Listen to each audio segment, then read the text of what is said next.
Welcome to the Houndsman XP Podcast. We are setting records every week. Thanks to you, our listeners, for tuning in. Make sure that if you know somebody who is enjoying this Houndsman lifestyle, that they are subscribing to the Houndsman XP Podcast. If you have a suggestion for the podcast, send us a message or an email. You can find our email addresses and a way to send us a private message or direct message. Private message off Facebook, direct message off of Instagram.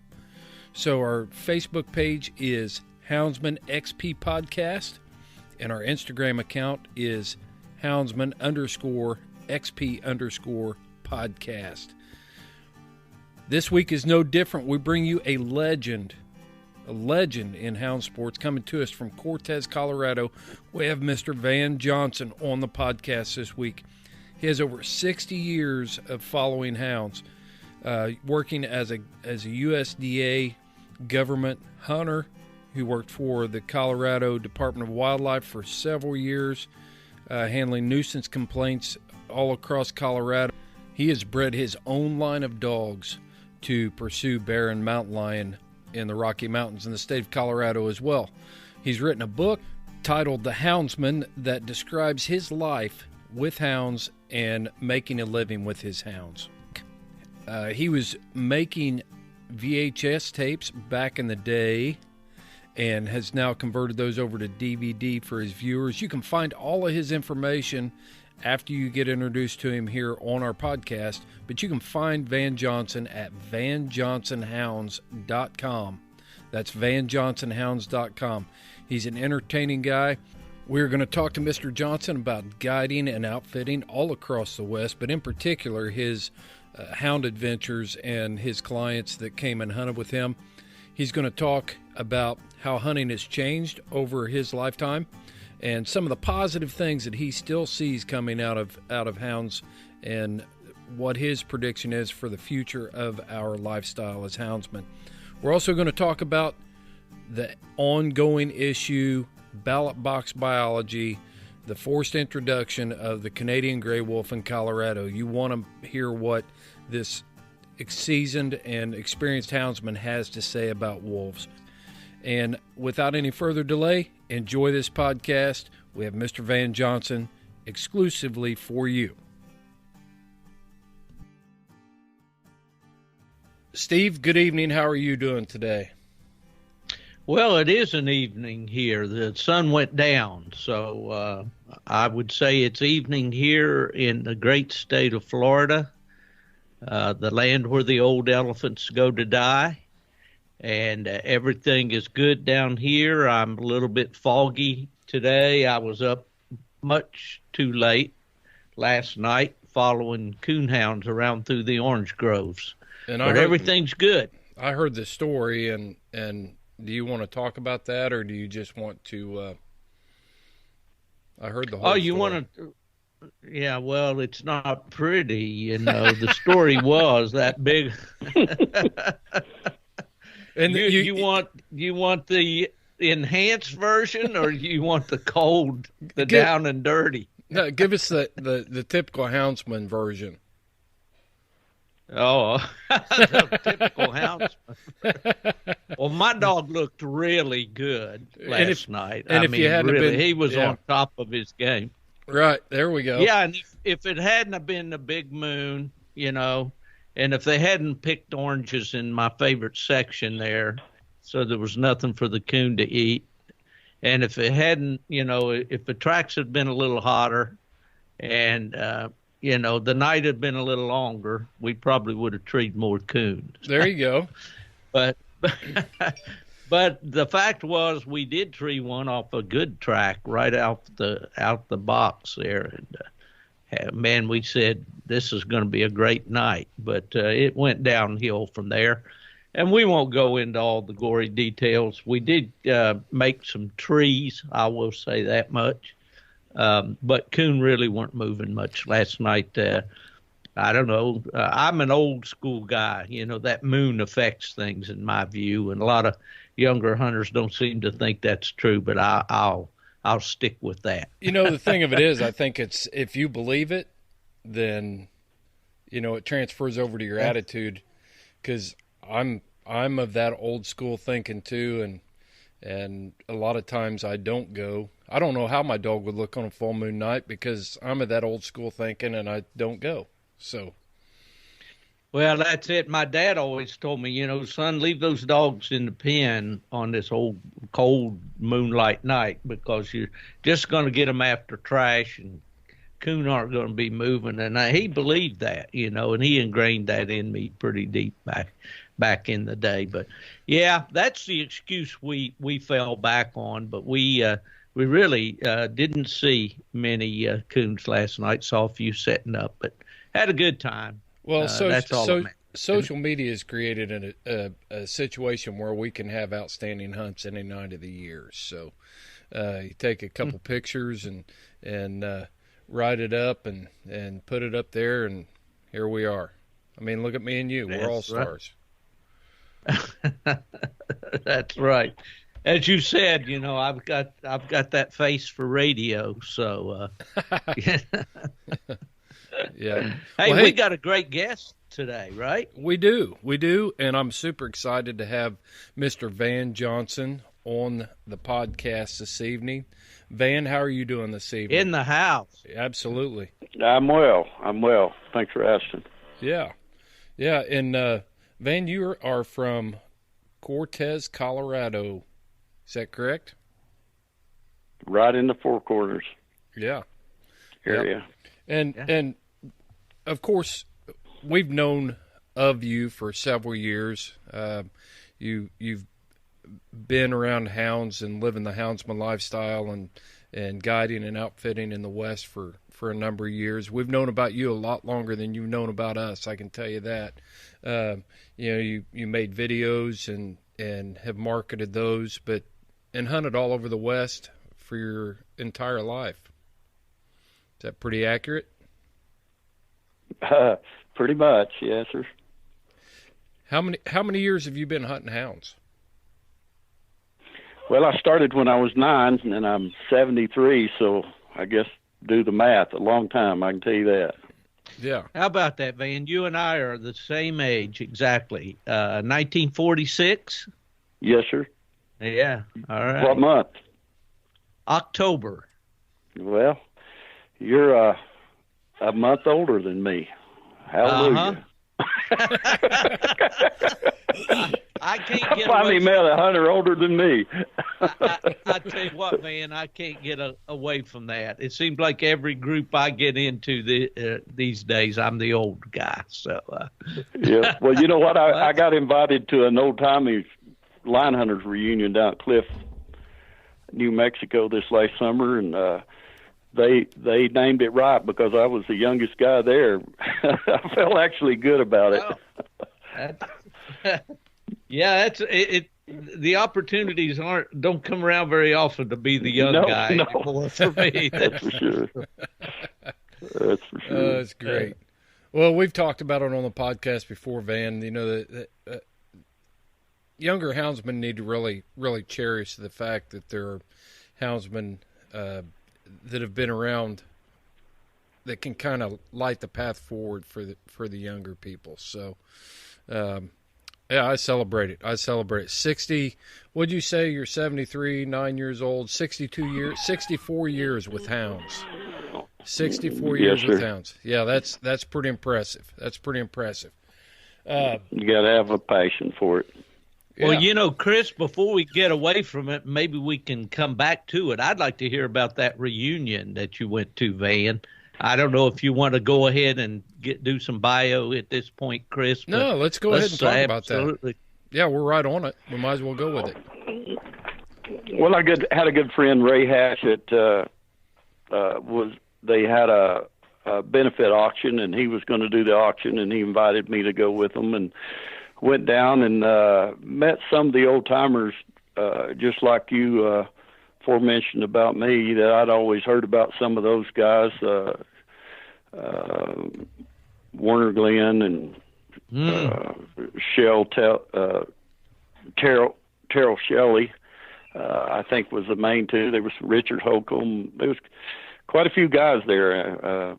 My age is catching up with me. Names but I really thoroughly enjoyed it. It was a pleasure to hear some of those stories, and those guys live a Western life out there in that country, and a hunt tough country, and are tough individuals to be able to do it. I can tell you that. Yeah, whereabouts was the reunion at, Van? It was in Clift at Terrell Shelley's ranch. Can't remember the name of the ranch. I had never been to that country. I thought I had just about hunted everywhere, but that was that little corner west corner of New Mexico. I never hunted down there, but it was dry, hard country. I can tell you that. Yeah. Is that fairly close to where the Slash Ranch Hounds family there, Dub Evans and that group, weren't they from around that area?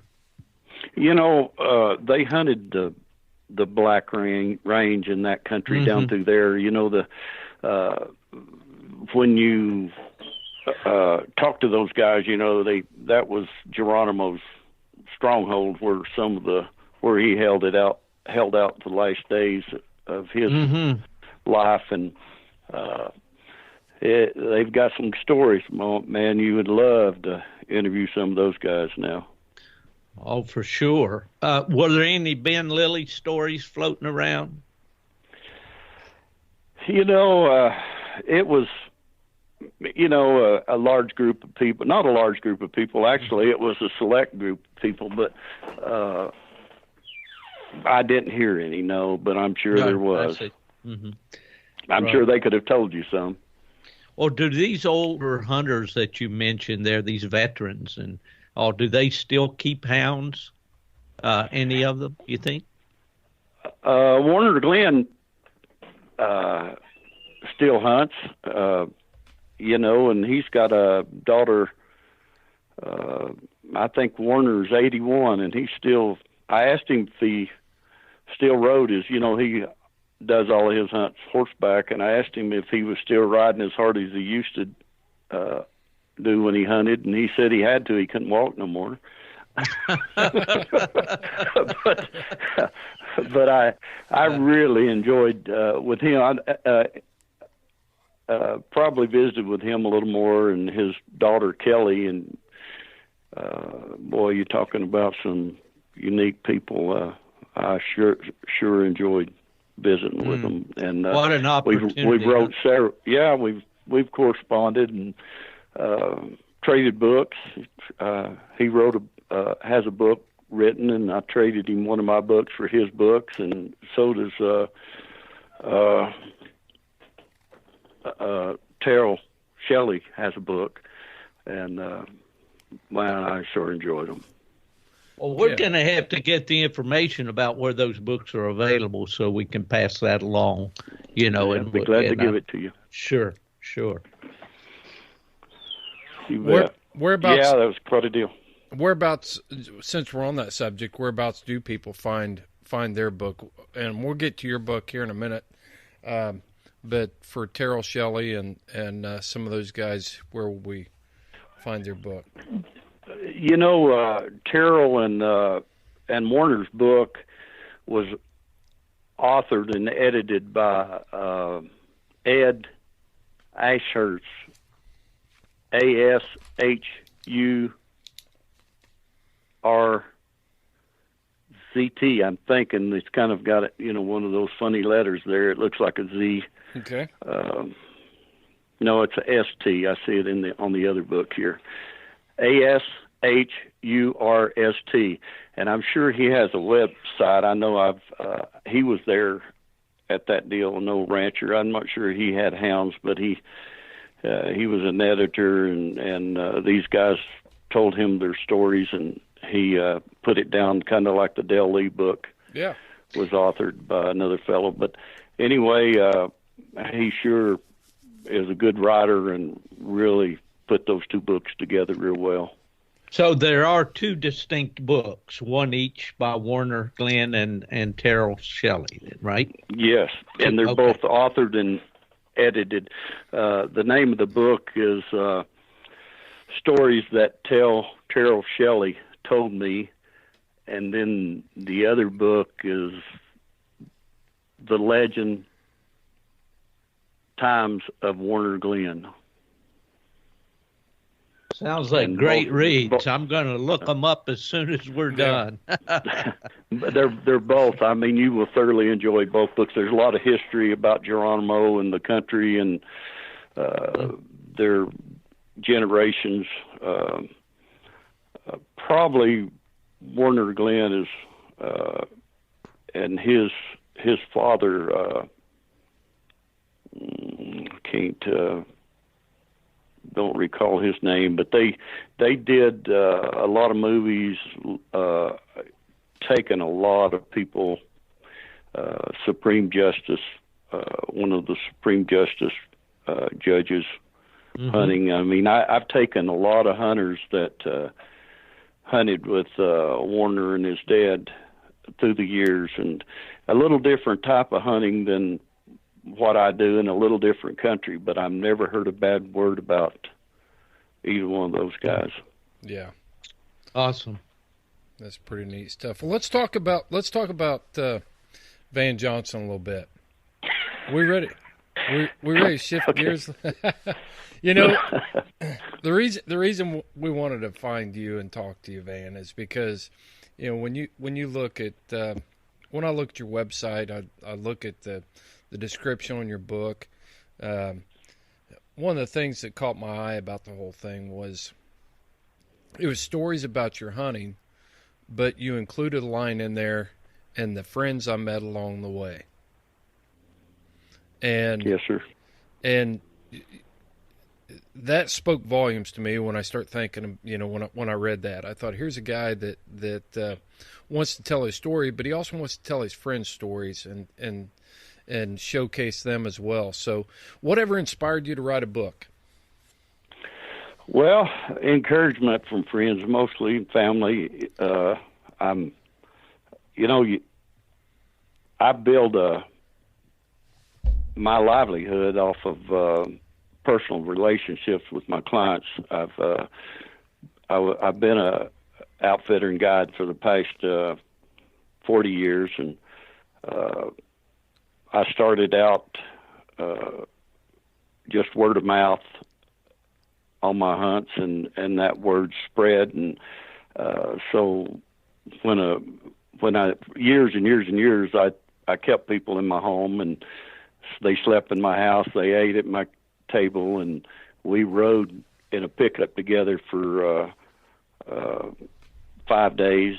When I first started hunting, we actually did 14-day line hunts. That tells you how hard the hunting was.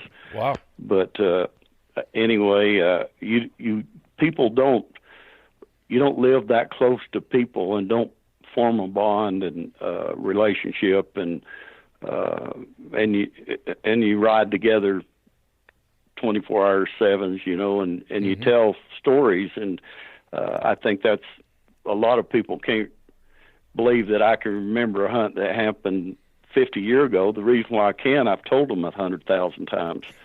But so you ride around and you tell stories, and just one person right after the other told me, you need to write a book, and so I wrote a book. That's how that came about. Yeah, and Steve's written his book as well. So, Steve, you want to follow up with some of that? Did we lose Steve? We lost Steve. I think we lost him. I am here. I am listening. He stayed out until 3 o'clock. We put him to sleep, didn't we? He was taking a nap. Hey, you know what? We've got this little switch on this mic here, you know, and I turn it off when I need to cough or whatever. And sometimes back to this age thing, man. Oh, man. So exactly. Steve was sitting there going, I'm here. And then we hear the button click. And he's like, yeah, I'm here. Well, I was listening to everything that Van said for sure, and about writing the book. My experience was kind of the same, Van. Of course, I had written for magazines because of my work. I work for the dog registries for the listeners know UKC, PKC, and the AKC finally, and that was my job. And so I had to write along the way, and there was a lot of stories that I gathered, like stories from riding in the pickup and hunts that I'd taken around the country and so forth. And so at the encouragement of a few people, I did the same thing, and I enjoyed it. And I would like to do more of that. I tell people all the time, though, that I wish I'd written the book 20 years ago, back when people actually did read books. More and more people now, get their information online or, in social media or whatever. But if you have stories to tell, you want to tell them. And there's really no better way to archive what an exciting life you've had is to put it down, and I get people ask me about that all the time about, people tell me I should write a book. What do I do? And I tell them to just write something every day. Just make sure you write something every day. And then as you get more comfortable with writing, these stories will come more easily and all. And that's, I had no formal training as a writer. I don't imagine that you did either, did you, Van? No, it was a challenge. I had no idea, nobody to give me information. You know what? It kind of reminded me when I started hunting. Nobody was willing to help a person in that age. There was very few outfitters, and they didn't want any competition, so they didn't help you. So you learn everything by trial and error, and that's the way that book writing went. I just really struggled with it, and I even tried to get an amateur or two that was claimed to be pretty good writers, in their own mind, to help me write that book. And when I told a story and they rewrote it, I just didn't like the way it sounded. So maybe my book don't make sense to a lot of people, but I wrote it, so I kind of understand it. And I wrote it for friends, and I wrote it for hopefully my future grandchildren. And I want them to know me, and I wanted to know what I did. So I wrote it in my own words, and that's the way I'm proud of it. That's always the best, Van. That's always the best way. Absolutely. For sure. Yeah. Well, let's jump in here right quick and tell people where they can get your book. Well, I'd appreciate it if they would go to my website, and that's vanjohnsonhounds.com. It will try to, Google will try to send you sometimes to Amazon, and if they'll go not to Amazon but to my website, vanjohnsonhounds.com, I'll send them a autographed copy, and I'll even pay the shipping on it. Fair enough. Chris, I don't know where you want to go at this point, but what I'd like to know is get that backstory, about that 9 years old coming forward with Van. Yeah, I'd love to get there. Well, nobody will have to buy the book if I just do all that. Well, we won't give away the whole book. But, yeah. Can you give us a teaser? Well, I think every story's got to have a beginning, and as I said in the book, mine started. I lived in the South in Knoxville, Tennessee, not in Knoxville, but in the country there around Knoxville at that time, and your whole social life, which wasn't very good, but was around your church. And my Sunday school teacher Archie Nielsen, invited me to go, his whole group, to go fox hunting one night, and I went, and about midnight it started raining, and he took us all home, and I was hooked from that day forward. I just couldn't get enough of it. I've had a passion that you know, if you're going to be good at something, I don't care what that something is, you got to have a passion for it. And I did. It just seemed like that's what I wanted to do. If somebody would have told me at an early age I was going to be able to raise a family and make my livelihood off my hounds and the products of that, I would have never believed them. But fortunately, that's the way it happened. Yeah, absolutely. We've talked about that before on the podcast, Van. We've talked about the importance of, you know, introducing these young people to this lifestyle, and even shared stories about, you know, Steve has taken kids from church groups. I've taken kids from church groups, and you never know which one of those kids, just like you, are going to go home that night and think, that was it. That was the bomb. I'm getting involved. And you know what I mean? Exactly. It you know, it's just something that, and I've always tried to impart what knowledge I've got about the hounds and the hunting and to younger people. And it's just what you said is exactly right. You never know which ones are going to take to it and which ones won't. But you've got to take that first step, or that second step will never happen. You know. We don't get to choose which person the bug bites, but the ones that you know, when it does bite, if it's the right person, you know, wow, you know, they can turn a whole lifestyle into following these hounds and being involved. Well, I had 4 boys. I raised 4 boys, and one of them still hunts with me, and the other 3, I'd have to hold a gun on to get them to go with me. Probably they just I think I burned them out too much when they were too young, actually. And you can't force it. You've got to. They'll either do it or they won't. That's been my experience, Van. You know, I have one boy, and he started out, I thought he's going to really be a houndsman and hunter, and then other interests came along, sports and all. We're all individuals, you know, but like you know, I was bitten at a very young age and could never shake it. You know, I never tried to. It was always something I loved to do, and I'm sure that's the case with you. Well, tell us more about how, you know, that progressed from that point on for you. Well, what happened was I hunted fox, and when I say I hunted fox, it wasn't really any hunting to it. In the South, fox hunting, you never took a gun.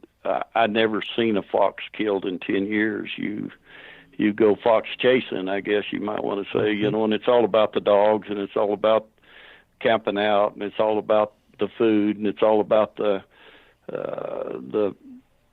peer relationships that you have, you know. But for me, it was just something that I couldn't wait to do again. We hunted at least 2 or most time 2 and sometimes 3 times a week, and hunted all night.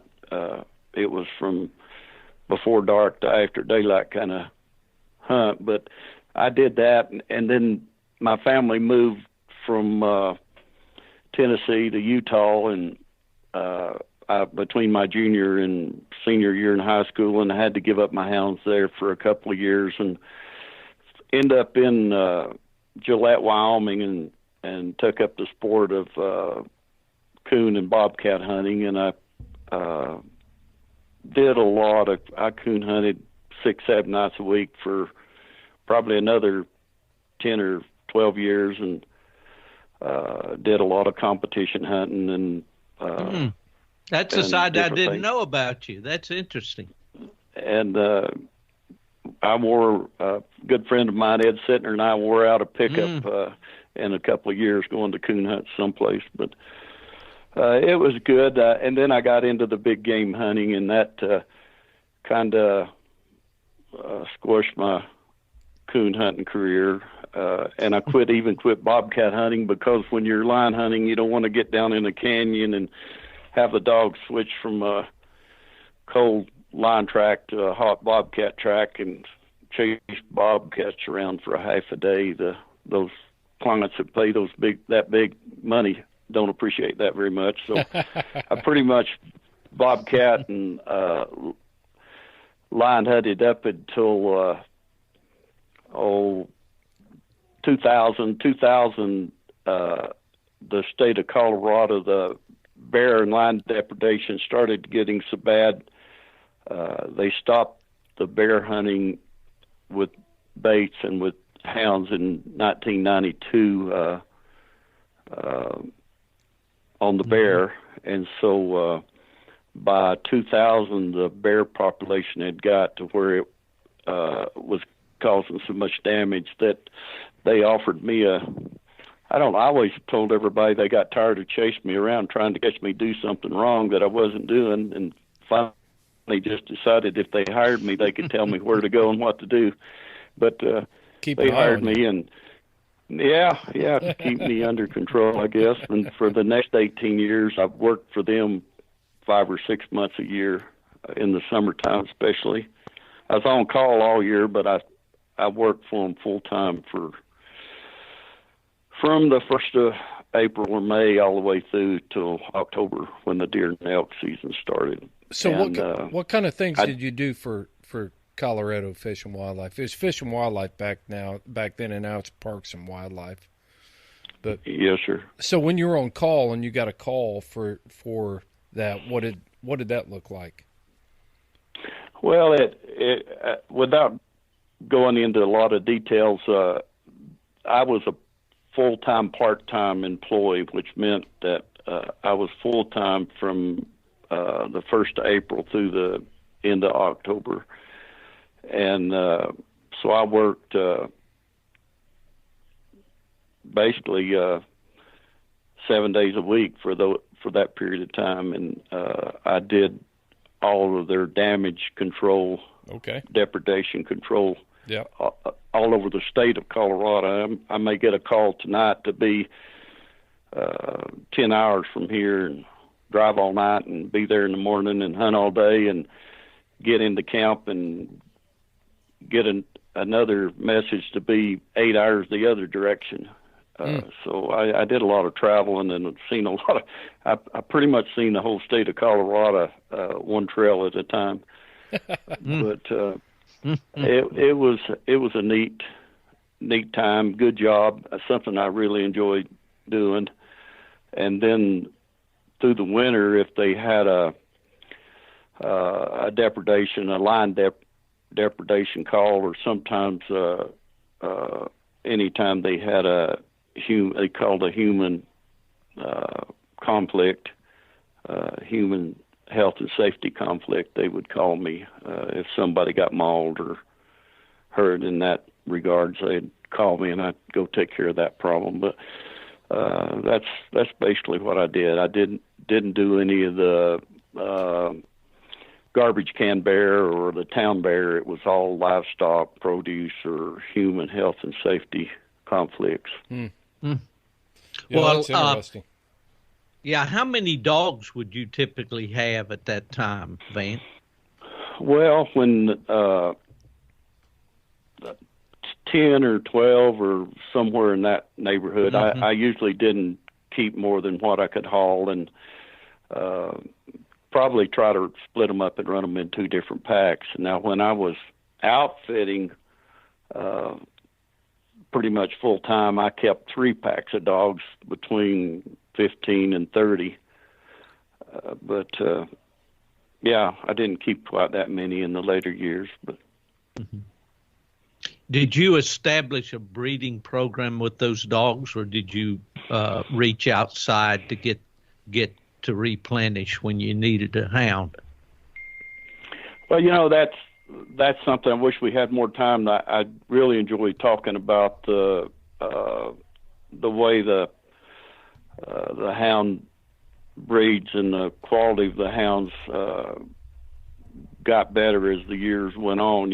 When I first started, I ran most of the Lee brother, Dale Lilly type, or those older type big game dogs, and they were really, really good trail dogs. Cold nose, trashy. Couldn't hardly break them off the trash till they were 4 or 5 year old, and a lot of them didn't even start treeing until they were 4 or 5 year old. So you had to keep a really big range in the age in your dogs, some older dogs, and younger dogs, but mainly because the younger dogs just didn't tree. And then when UKC went from, at that time it was 100 strike and 100 tree points, and they knew they needed to make better tree dogs, so they started giving you an extra 25 points for first tree. Mm-hmm. I don't know, you guys probably remember that, but Steve, what year would that have been? That'd have been around 85 or so. Well, the 125-point tree was already in effect when I went to work full time at UKC in 1983. But that would have happened in the 70s, I think, Van. You mentioned Ed Sittner earlier, and a dog named Horse comes to mind. You remember that dog? Well, he had I don't remember a dog named Horse, but I remember most of his dogs. I probably, if I would have met you about that time, I probably wouldn't remembered you the next day, but I could probably told you what your dogs look like 20 years later. Right, and I didn't mean to get off, as we say, on a rabbit path there, but I just remembered him being a pivotal player there in when the UKC World Championship began in 1978, and that time. Excuse me. He bought a dog that placed really big in the hunts, and I don't think his name was Horse, but if I had a minute, I could tell you what it was. But anyway, and Ed and I went. We traveled together just all over the country, and we had a lot of good times. And but anyway, when UKC went to the 125-point awards, it really changed the dogs. Gradually, the treeing instincts got better, and the trailing abilities got worse, and so that was a kind of a one big milestone that I seen in the hounds. They got a lot of the trash running bred out of them about that time too. Mm-hmm. And so it's it evolved through the years.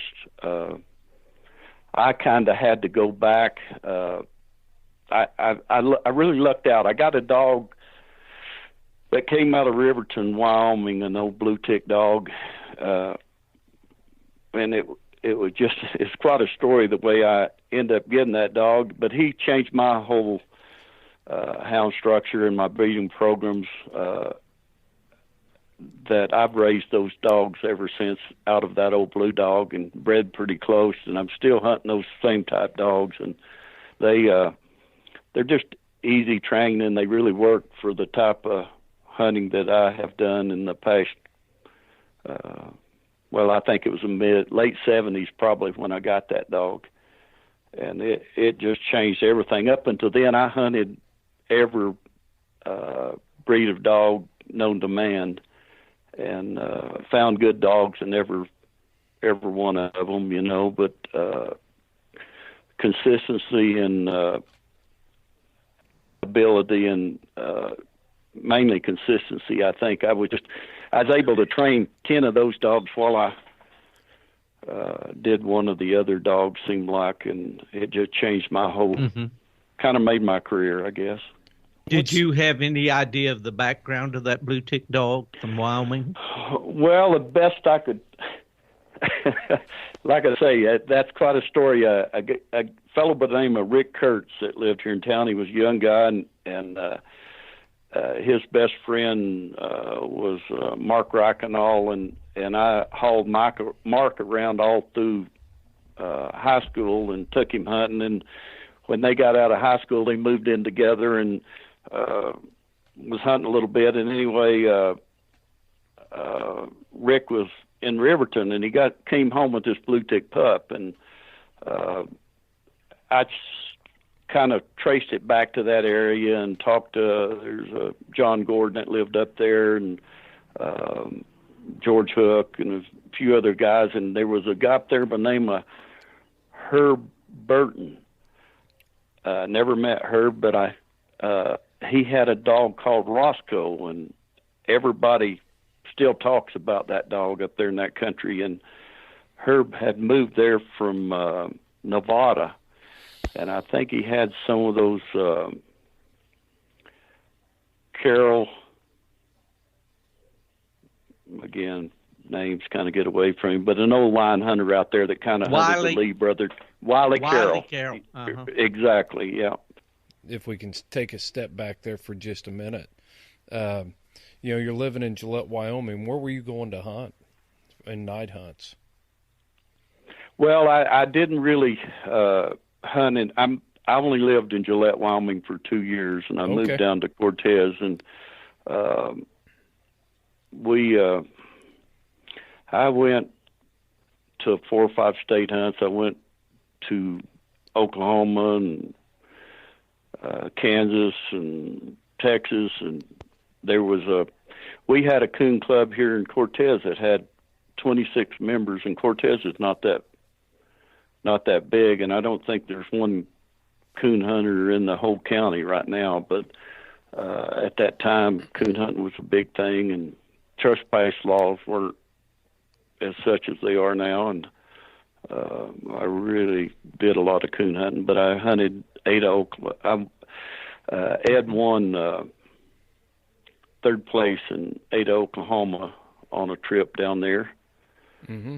Almost got to hunt with Roy Rogers, believe it or not. No Roy kidding. Rogers was a coon hunter. Did you know that? No. Yeah, I did not. You didn't, Chris? No, I did not. Yeah. He was at the Ada hunt that I was at down there, and I was just praying I'd draw out with him, but I didn't. The guy that played Spanky on the Little Rascals was his dog handler. That's going way back, fellas. Did the dog have a circle around his eye? Named Petey. That he was Petey. Exactly. Hey, here's a rabbit path, Chris, a real short. Petey was an American Pit Bull Terrier registered by the United Kennel Club, and I saw his records when I was there working at UKC. Yeah. Old Petey. Old Petey, that's right. Well, I remember Ada very well. Been there many times at coon hunts over the years, so that's interesting you bring that up. Who was a black and tan man from Ada, Oklahoma that wrote the Coonhound Legal column? Was he from Ada?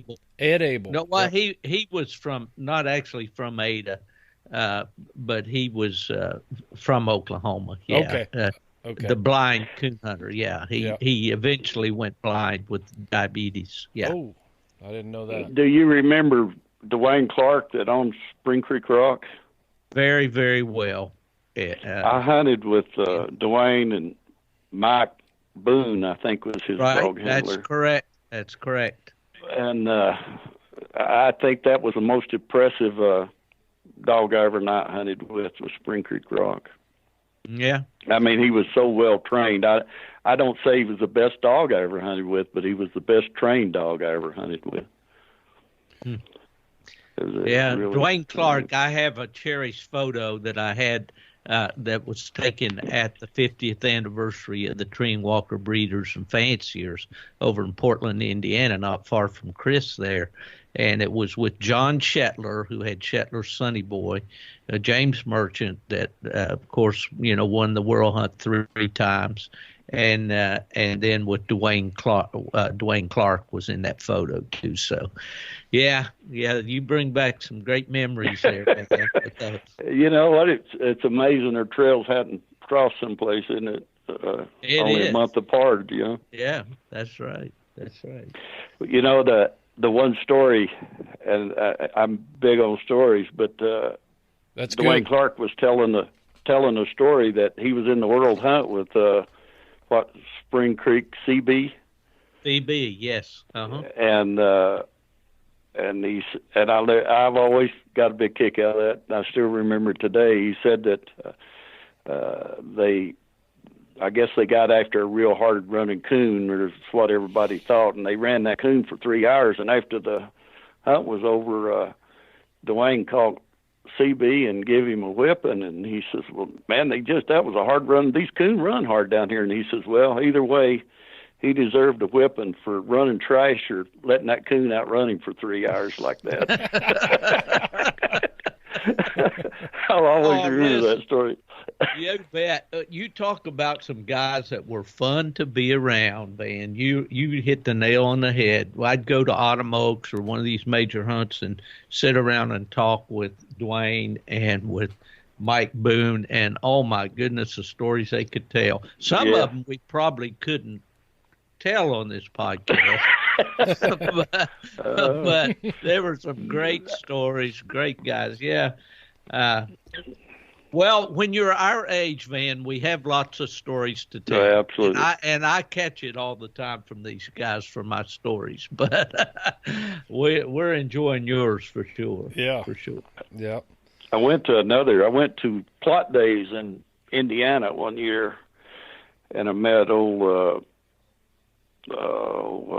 of those plot dogs up there, you know, Brandenburger. Yeah. Yeah, and that year, Smith from Knoxville that had all the Cascade dogs, and right, and Walker from Kentucky, and just all those guys. I mean, you don't forget things like that when you get in a group of people like that. They're just, especially when you're young and upcoming and look up. I didn't travel well because I was so excited about going to them. If I left here Ed and I'd leave here on a Friday night and drive all night and hunt Saturday night and then drive all day Sunday so we could be back to work Monday, and I wouldn't sleep a wink from the time I left till the time I got back. Mm.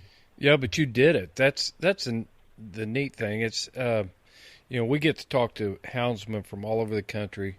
And back east, we have Autumn Oaks, we have the Super Stakes. We've got a lot of these big hound events that a lot of the houndsmen I know in the West just aren't familiar with it. And this year at Autumn Oaks, we're going to have several of our guests from the West at Autumn Oaks this year to experience that. So it'll be a good time.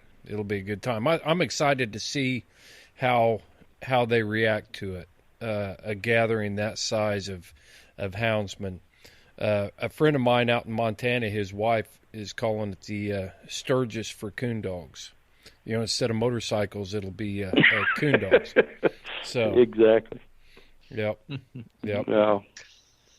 Well, I'm probably would have been at that Plot Days, Van, and just didn't know you at the time or whatever. That was the breed, that my father hunted for many years.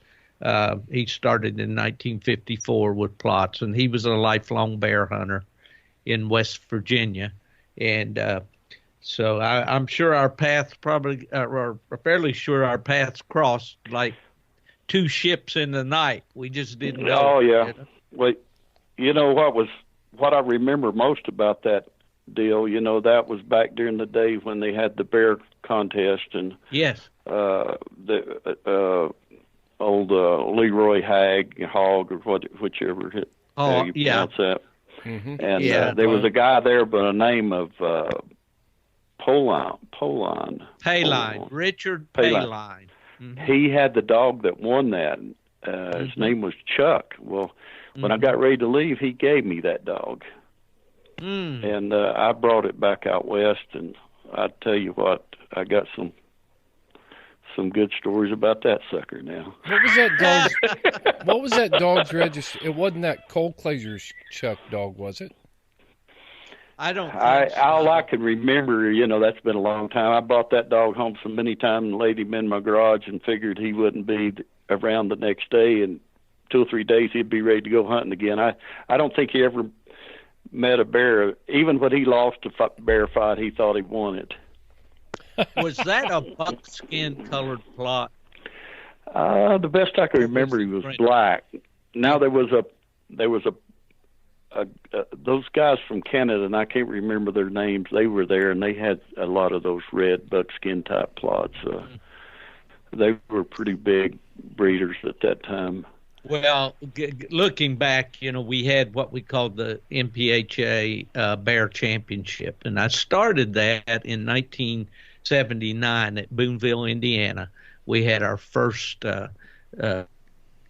competition there and gave a championship away. And you mentioned Oliver Smith. He won it with a dog called Roland Smoke that was out of the Cascade Big Timber. But anyway, just more memories, more stories. Well, he might have been the one that won it there that year. I don't know how many years ago that is, but one good thing about stories, they're my story, and I get to remember them the way I want to remember them. There you go. I like your style. Exactly. Yeah. Well, hey. No, I've enjoyed it, guys. I really enjoyed it.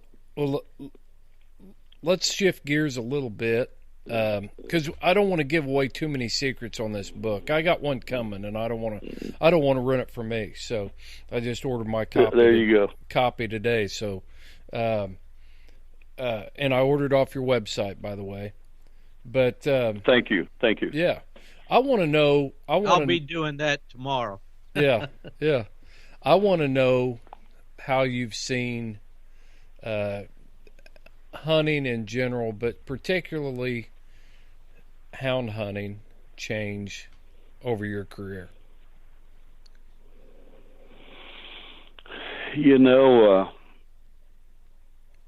I was pretty fortunate. If we just talk about the electronics part of it, I was involved with Roger Johnson. I knew him before he ever made his first tracking collar, and got to be involved in some of that research on that collar. And Warner Smith from Tritronics, we're good friends, and I was on the field testing staff of the Alpha when I had that 6 months before. So I think one of the biggest things I think about is, as well as the hounds evolving to what they are now, is the electronics has been one of the biggest changes, changed your hunting. I hunted for years and years and years when we didn't have anything but a set of tennis shoes and a dog lead, And now everybody sits in their trucks and watches the big screen and figures everything out, and it sure that changed a lot of stuff for the good and a lot of stuff not so good. But anyway, it's a change. And then with the dogs, like we were talking before, I've seen where the dogs changed from emphasis on the trail and type cold-nosed dogs. There wasn't as much game. People, the one thing might throw in here for people to think about, they think about, there's a lot of game killed now, a lot of game harvested by hunters. But I moved from Wyoming to Colorado in 69, early 70, and I hunted, made my living in the wintertime basically hunting bobcats when bobcats were worth $50 or $75 a piece at that time. And catch 100 bobcats a year, lots of bobcats. But I'm hunting the same area now for line that I hunted bobcats for during 69 to 79. I seen 2 line tracks during that whole time. I caught my first line 10 years later in 79. And the line population has gotten more. There's more line now than there's probably ever been, in my lifetime at least. Mm-hmm. So, thanks to the hunters, they've managed the game and set quotas and selectively harvest, and we've got more game now than we probably have ever had. That changed the hound hunting, where you had to go out there and find a line track and trail it for 3 or 4 days. I spent a lot of times camped on the mountain for 3 or 4 days after one track before we got it caught. You just don't do that no more. Mm-hmm. If you trail one from one road to the next road, you better be pretty close, or somebody's going to cut the track in front of you and catch it in front of you, and a lot of this public ground hunting anyway. A lot more hunters now. I hunted this country, drive down a road in November and go back in March, and my tire tracks was the last ones down that road. That doesn't happen anymore. So that's just a few of the things that I've seen. Is that what you were? Yeah. Yeah. Well, how things have evolved. There's a lot of stuff out there right now that I see articles, and I was conservation officer for 28 years, so kind of on the inside track of hunters' numbers and the decline of the license sales, and kind of in the front lines of that whole thing. So I'm always interested to hear, especially for your part of the country, what you've seen over the years. You're talking about more hunters now. The national average says that there are fewer hunters overall, and I'm kind of encouraged by the fact that there are more hunters. How does having more hunters on the mountains? How do you view that? Well, when I was making a living, I was pretty jealous of it, to tell you the truth, and like most outfitters are now, probably. And I think that was another big change I've seen in my life. When any time that I took up a new sport, whether it be coon hunting, bobcat, or lion or bear hunting, it took me about 2 years to really get proficient and learn how to apply the knowledge and the dogs and be consistent and successful at what I was doing, and being able to make a living at it, actually. Mm-hmm. But the big difference is that I see is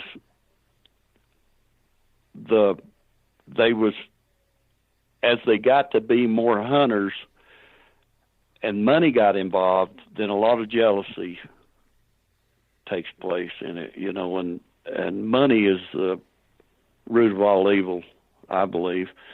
And I really enjoyed when everybody would have a dog or two, and 5 or 6 of us would go to hunting, and there wasn't any secrets. There wasn't a lot of that stuff. I really miss that. But there's just so much. We could spend the rest of the night talking about when I hunted coon 6 or 7 nights a week in Colorado. The laws haven't changed any, but from then till now, they just apply them different. The trespass law in Colorado, it's my responsibility to know where I'm at all times. And if on one side of the tree I'm legal and on the other side of the tree I'm not, there doesn't have to be a fence or a sign or anything there to tell me. It's my responsibility to know. Mm-hmm. I used to just go hunting and nobody cared. Now that money's involved, people lease their hunting, they lease their ground, and you better not get on the wrong side of that tree, or you're going to lose your hunting privileges for about the next 3 years. And if you've been in law enforcement, you understand all that. But it's just a fact of life. It's just a change of life, I just my head is just rolling right now, fellas. That's but all right. what I think is when I started hunting, I know some of the old timers that had hunted their whole life, and they were on the downhill side of their career. Orville Fletcher, for one, in New Mexico, was a lot of those guys. They thought the whole world was ending 40 years ago because of regulations and different things, season structures and stuff. Now I find myself telling some of my friends the same thing, but unfortunately life changes, our whole world changes, and you have to adapt and change with it. It'll just eat you up. So I don't see an end to this thing. I think the fact that there's a lot more hunters will help keeping it going, really. I recently went to the SHOT Show there in Las Vegas, and I talked about this on last week's podcast, and I was really encouraged by the ages of people that I saw there. That SHOT Show is shooting, hunting, outdoor trade show, and I understand. So it's just everybody that's there knows why they're there. It's no surprise when you get in the doors, and I saw all sorts of people that were there, and in today's climate with hunting, the part where I said it's encouraging is, we need all hands on deck to make sure that we keep this thing afloat. So, we do get, I find myself the same way, thinking about the days of when I started hunting, and nobody cared that I was there. Nobody, I knew the white sides, I knew the Reinholdts, or the Arnholts and the Glicks and all my neighbors, and nobody ever gave you a hard time. And even in my career in law enforcement, I saw exactly, I know what you say is true. I saw the shift. When I first started hunting, we didn't have a whole lot of issues with hunting without consent. That the same law that you were talking about, it was your responsibility to know where you were. But people really didn't care.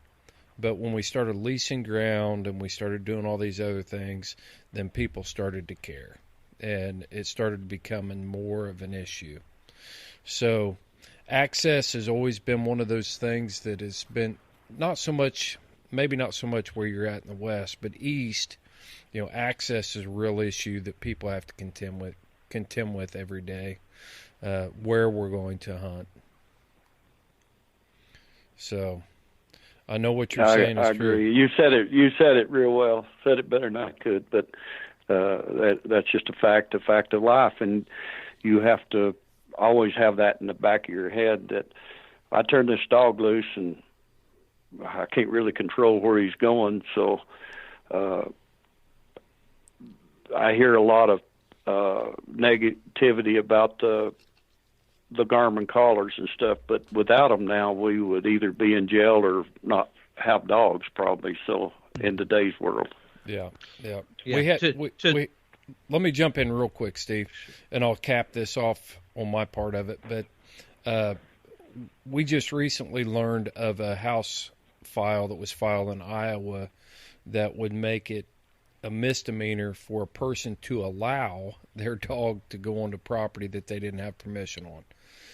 If you think of that as a houndsman, that's like mission impossible for you to be able to secure permission everywhere. But then to think that you're going to be responsible for your dog trailing off that property and be held to a misdemeanor. But I got word today that bill is dead. So that was a success for Iowa houndsmen. That how in the world are you going to get permission every single place your dog might go? That's crazy. Well, what I was going to say there, and it goes along, I think, with what Van's talking about, Chris, is here tomorrow I'll be attending a meeting up in the northern part of the state with some managers of these wildlife management areas in Florida.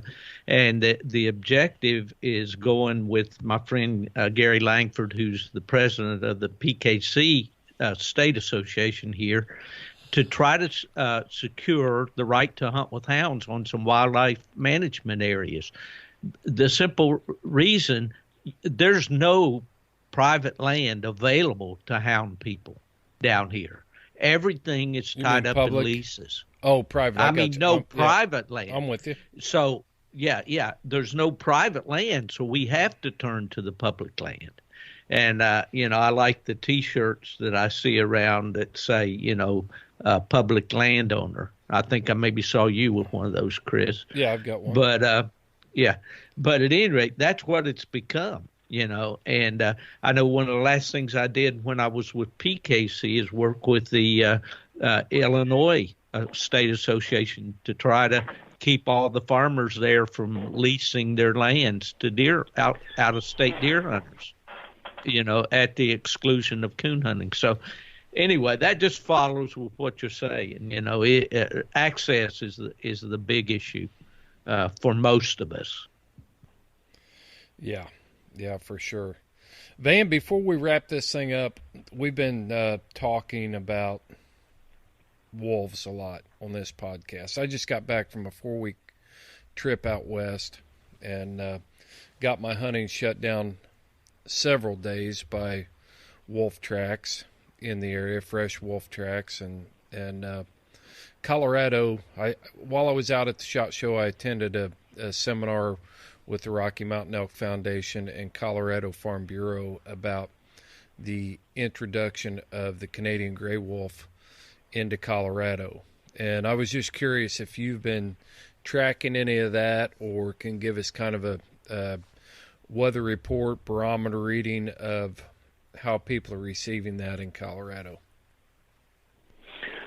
Well,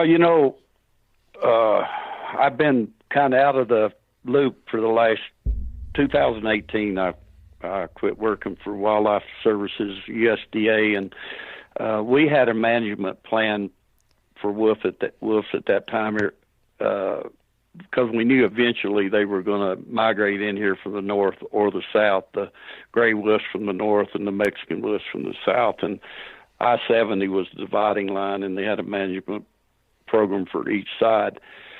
Now it's our governor, our good governor, is pushing to put wolves back in the system. And the latest thing that I've just heard today, it's supposed to be voted on this fall, to make it mandatory that Parks and Wildlife put wolves back in the state.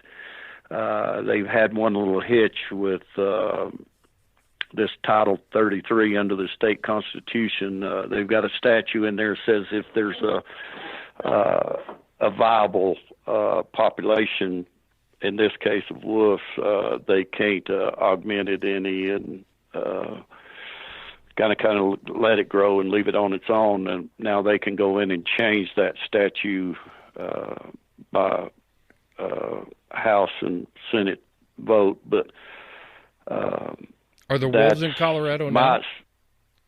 There's one pack of wolves in the Meeker Craig area in northwestern Colorado right now, established, that's been verified. So that who knows, how that's going to go. There's 22 opinions and everybody believes they're right, but just give you the way that's going right now. If it passes the way it's trying to get passed now, the whole state votes on it, but they're going to put the wolves in the western slope of Colorado, and 90% of the population of Colorado lives in the eastern slope, so right. You know how they're going to vote. A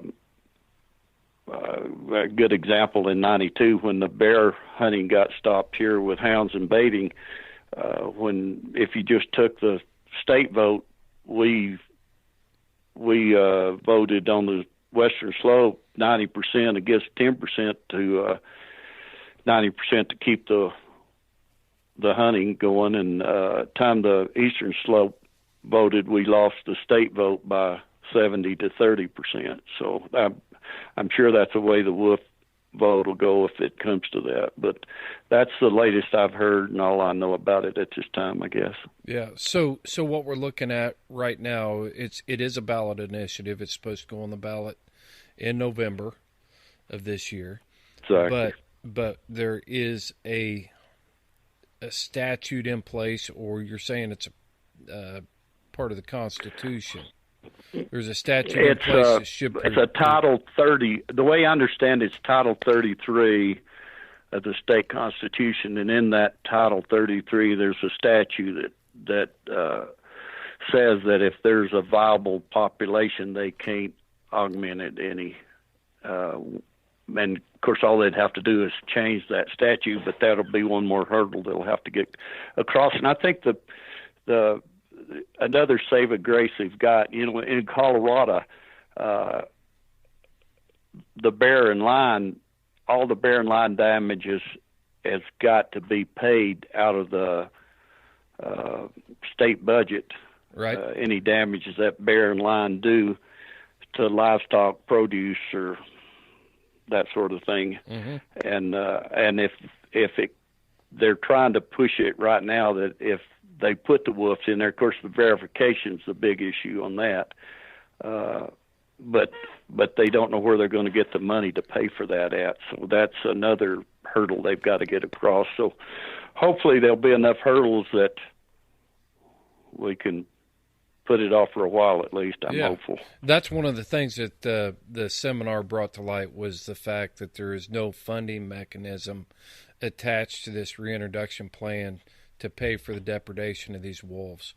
And when you look at Washington, Idaho, Montana, Wyoming, they're in the millions of dollar range now on paying back ranchers for depredation. And the taxpayers are picking that up. They're picking that bill up now. So, yeah, that's one of the things they brought out was that Colorado has nothing written in their proposal about how they're going to pay the restitution on this depredation. So, yeah, it could be a win. It could be a big plus for holding that off for sure. Yeah, I think another thing, that's really a detriment to our side is the Parks and Wildlife are way bad against this thing. They don't want it wolves in Colorado at all, but under the regulations, they can't have a opinion once it goes on the ballot like that. So they've got their hands tied. But yeah, exactly. There's enough ex Parks and Wildlife people that's retired and stuff, and boy, they're really screaming about it. So hopefully, we sure don't need them. I can tell you that. Yeah. Well, I appreciate your insight on that. Steve, you got anything else? Well, there's so many questions I'd like to ask Van. And it's not just. Well, when you were talking back earlier about going back in the back country and spending 3 days after a lion sometimes and camping, what kind of outfit did you have? How did you prepare for that? Or did you sleep out on the ground or what? How did that come down? Well, for 18 years, when I was working for the for Wildlife Services, it was another one of those trial and error because I was the first guy to get hired when the problem got such to where they were paying so much money, they realized they had to do something, and so they called and asked me if I'd take the job, and and it's kind of, another one of those long stories. But they, when I told them I would, and the at that time there wasn't cell phones wasn't a viable issue or a tool to use, So they give me a list of 10 trailheads to go to, and I'd load my 2 mules and a pickup load of dogs and go up there and get to this trailhead, and from there it was my job to figure out where the damage was, and sometimes you didn't know to go whether south or north or east or west. Anyway, you finally get that problem. They just give me usually 10 places to go, and when I'd get those 10 taken care of, I'd check back in and get 10 more places, but it was if I couldn't put it on a mule, I didn't take it. Now, that was when I was working for Wildlife Services. When I was outfitting, I carried everything on my back, and we just take off walking. And if a lot of times on those real old tracks, we did as much trailing as what the dogs did. And when you get to a point, if they couldn't trail no more, you look around the country and try to figure out which way you think maybe that line was heading, and whether it be a saddle or a big point or big ledge or whatever, you head for there. And when it got dark, you just crawled up under the ledge and built a fire and waited the daylight and started again. It wasn't for the weak-hearted, I can tell you that. I can imagine for sure. We use a quote at the end of our podcast each time by a guy in West Virginia that pretty much hunts that way today still, he goes in the mountain with his hounds, and he may come back out tonight, and it might be tomorrow night, when he comes off. So, yeah, but it's a different breed of hunter today, and of course everybody loves convenience, but, guys that back east here have no idea, of what that entails really, and how meticulous those dogs have to trail. We think about turning a dog loose and he hits a track and he runs it with great speed and he gets treed.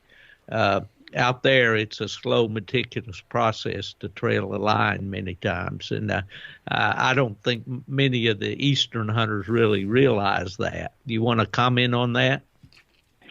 Well, you're right, and with me, it's, age changed a lot of stuff, and then hunting techniques and technology changed a lot of stuff. But I really enjoyed the old way because a line, I hunted line and I hunted bear, and bear is 95% unpredictable. A line is 90% predictable, and you pattern a line just like you do a white-tailed deer. He's got a circle he's going to make, and if one line might make a circle in 14 days, one line might make a circle in 20 days or 10 days, whatever, but that particular line is going to make that circle. So when you start patterning him and you've got hunters coming in and stuff, you know pretty much where that line's going to be. And you might make a 50-mile circuit, but in your area, he may only come through your area twice a year. But or once a month, but when he's that I enjoyed that probably as much as I did catching them. Is just the challenge of patterning them and trying to figure them out and outthinking them. That, to me, that was a big part of it. Sure.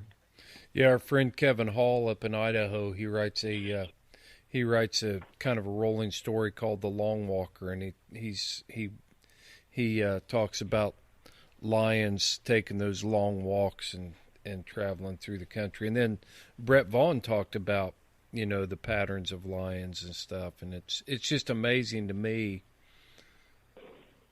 to hear a guy that's lived it and done it, talk about it. I could sit here all night and listen to you. Absolutely. Well, one of these days, hopefully we'll get to sit up all night and do that very same thing. Yeah. Are you still outfitting at all, Van? No, I retired.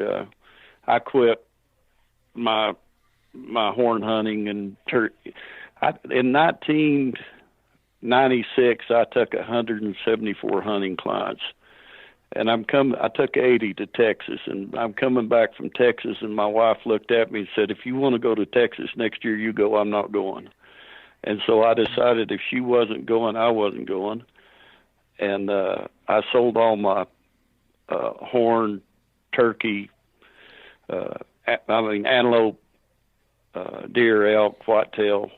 Mm-hmm. I sold all those leases that I had at that time, and from 96 to 2000, 2001, all I did was train and hunt dogs.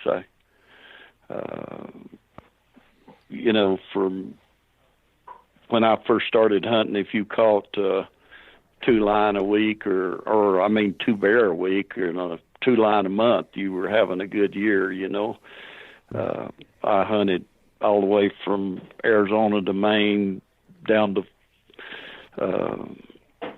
southern Georgia, across, to Idaho, and treat 119 bear that year. And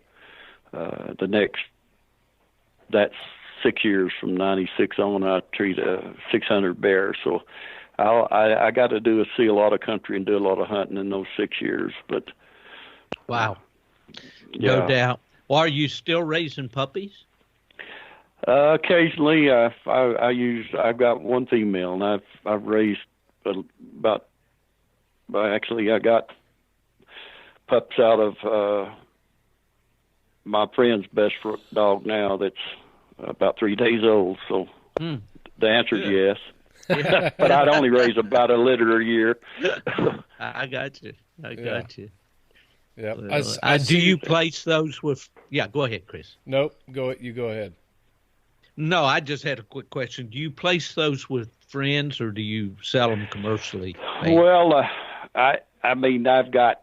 I'm going to split that litter with him, and I think I've got most of them promised already. It just seems like you get a waiting list. People call and want one. I know I don't have one now, but I'm out in 4 or 5 months. Yeah. So you get enough requests that they usually don't stay around very long. I'm sure. Yeah, so when we were preparing for the show, and I follow you on social media too, but I see you're still getting out there and getting after it. Well, I enjoy going, but I like I say, I've got a son that goes with me now, and if he don't go, I'm pretty. The stories that I just told you about staying out there 2 or 3 days, those days are long past, and if the line's going the wrong direction, I don't turn loose on it now.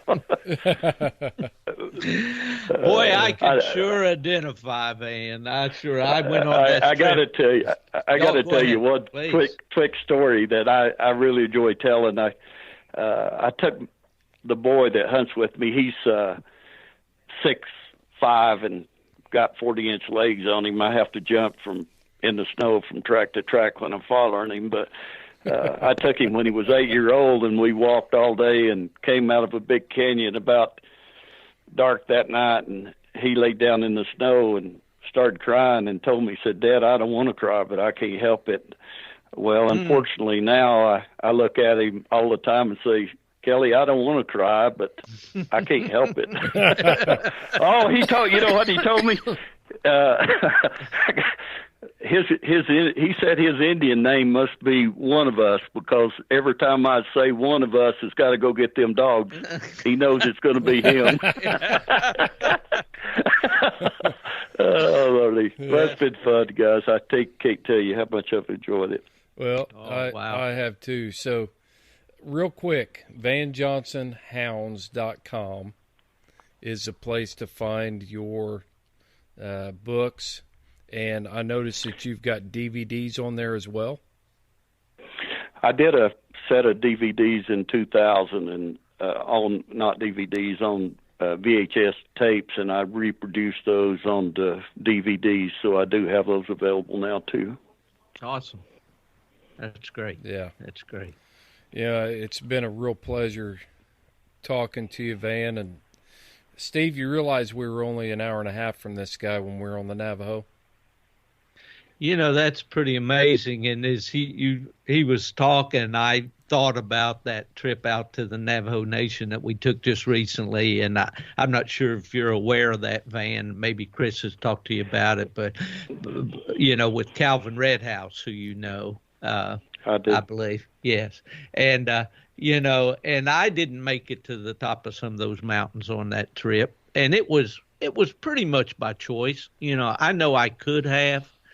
I just didn't push the old knees and all of that. You know, I wanted to be up there, you know. Exactly. I wanted to be I'm going to tell you guys something that I haven't told you before. I could hear you talking on the radio when you were talking down there. Is that really? Right? Yep. You were on the 505 channel, weren't you? Yeah, I don't remember. You know, I don't know. I know that. Yeah, I could. It took me a long time to figure out where you were, but I could hear you. I see. Yeah. Of course, it's the top of that mountain carries a long ways. I would say. Oh yeah, I imagine it does. Yeah. We couldn't hear each other about a mile apart. That's true. Well, there was a good friend of mine that I learned was there hunting at the same time, and I didn't get to see him. He was the fellow that I was served on the board of the Michigan Bear Hunters with when I. Well, maybe that was him. I heard. Was your wife with you? No, my wife was. Lauren. None of us. Lauren was with us. That's who I could hear. Yep. Oh, okay. She's one of our team members here from Wisconsin. Yeah. That's amazing. That's amazing. You should have came down and found us. Showed us what we were doing. I didn't get an invite. We'll have to do that next time. Yeah, we plan on being back out there next year, as far as I know, Van, and we are definitely going to hook up when we get back out there. So, look forward to it. This has been a great visit, Steve. You got any final thoughts?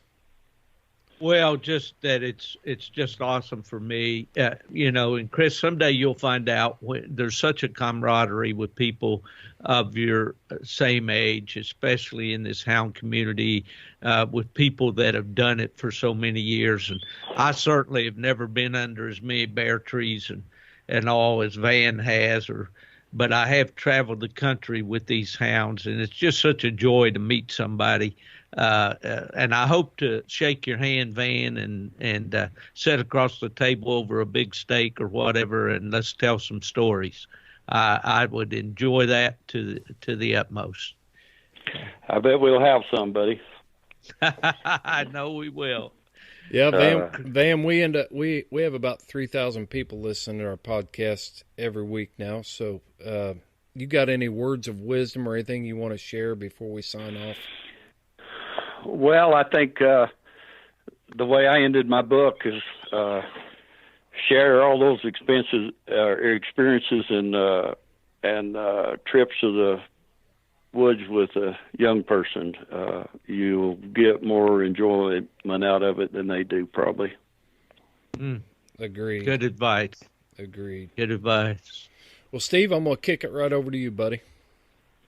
Okay, Van, we have a way that we close out this podcast every week, and I'm sure this probably applied to the way you hunted all those years and probably still do. When we get a track to run here, you follow your hounds, and I'll follow mine.